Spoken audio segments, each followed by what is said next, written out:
അപലക്ഷണമുള്ള വീട്ടിൽ താമസിക്കുമ്പം പല ദുരിതങ്ങളും ജീവിതത്തിൽ ഉടലെടുക്കും. ആ അപലക്ഷണം എന്തൊക്കെയാണ്? ഒന്നെങ്കിൽ അയൽക്കാര് ദുസ്വഭാവികളാണ്, അല്ലെങ്കിൽ വീടിന് വിശാലത കുറവാണ്. ഈ രണ്ട് കാര്യങ്ങൾ മഹാനായ ഖത്താബി റളിയല്ലാഹു തആല അൻഹു മുത്ത് മുഹമ്മദ് മുസ്തഫ സല്ലല്ലാഹു അലൈഹി വസല്ലം തങ്ങളുടെ ഹദീസ് വിശദീകരിച്ചുകൊണ്ട് പഠിപ്പിക്കുകയാണ്. അശ്ശുഉമു ഫിദ്ദാർ, വീട്ടിൽ അപലക്ഷണമുണ്ടാകും. വൽ മർഅതി, ഭാര്യയിൽ അപലക്ഷണമുണ്ടാകും. വൽ ഫറസി, തന്റെ കുതിരയിൽ തന്റെ വാഹനത്തിൽ അപലക്ഷണമുണ്ടാകും.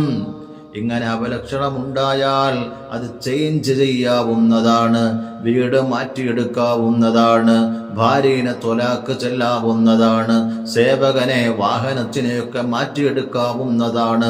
ഹബീബായ മുഹമ്മദ് മുസ്തഫ സല്ലല്ലാഹു അലൈഹി വസല്ലം തീരെ അപലക്ഷണം നോക്കുന്നത് നിരുത്സാഹപ്പെടുത്തിയിട്ടുണ്ടെങ്കിലും ഈ 3 വിഷയത്തിൽ അപലക്ഷണം നോക്കാൻ പറ്റും. വീട് താമസിക്കാൻ യോഗ്യമാണോ? എന്നോടൊപ്പം കൂട്ടാൻ പറ്റുന്ന ഭാര്യയാണോ? എനിക്ക് ഉപയോഗിക്കാൻ പറ്റുന്ന വാഹനമാണോ? അതൊക്കെ നമുക്ക് അപലക്ഷണം നോക്കാൻ പറ്റുമെന്ന് സയ്യിദുനാ റസൂലുള്ളാഹി സ്വല്ലല്ലാഹു അലൈഹി വസല്ലം. മാത്രവുമല്ല, ഒരു സ്വഹാബി വര്യൻ തിരുനബി സ്വല്ലല്ലാഹു അലൈഹി വസല്ലം തങ്ങളുടെ സന്നിധിയിലേക്ക് വന്നിട്ട് പറയുന്നു, യാ റസൂലല്ലാഹ് ഇന്നാ കുന്നാ ഫീ ദാരിൻ, ഓ നബിയേ, ഞങ്ങളൊരു വീട്ടിലായിരുന്നു. കസീറുൻ ഫീഹാ അദദുനാ, നമ്മുടെ കൂട്ടത്തിൽ ധാരാളം ആളുകൾ ഉണ്ടായിരുന്നു, ധാരാളം ജനസംഖ്യ ഉണ്ടായിരുന്നു ആ സമയത്ത്. വകസീറുൻ ഫീഹാ അംവാലുനാ, ആ വീട്ടിലായിരുന്നപ്പോ നമുക്ക് നല്ല സമ്പത്തുണ്ടായിരുന്നു, സമ്പൽ സമൃദ്ധി ഉണ്ടായിരുന്നു നബിയേ. അങ്ങനെ നമ്മൾ ആ വീട്ടിൽ സന്തോഷത്തോടെ, മാനസികമായും ശാരീരികമായും സന്തോഷത്തോടെ ആ വീട്ടിൽ താമസിക്കുകയായിരുന്നു. അങ്ങനെ ഇരിക്കുമ്പോഴാണ് ഞങ്ങൾ മറ്റൊരു വീട്ടിലേക്ക് മാറിയത്. ആ വീട് മാറിയിട്ട് പുതിയ വീട്ടിലേക്ക് പാല് കാച്ചി, അല്ലെങ്കിൽ വേറെ ഏതെങ്കിലും രീതിയിൽ വീടെടുത്തു. അങ്ങനെ മറ്റൊരു വീട്ടിലേക്ക് ഞങ്ങൾ മാറി താമസിച്ചു. ജീവിതം മാറി മറിഞ്ഞു നബിയെ. നമ്മുടെ കൂട്ടത്തിൽ നിന്ന് പല ആളുകളും മൃതിയടഞ്ഞു മരണപ്പെട്ടു പോയി യാ റസൂലല്ലാഹ്. നമ്മുടെ കൂട്ടത്തിൽപ്പെട്ട പല ആളുകളും മരിച്ചുപോയി ആ വീട്ടിലേക്ക് വന്നപ്പം. അതുപോലെ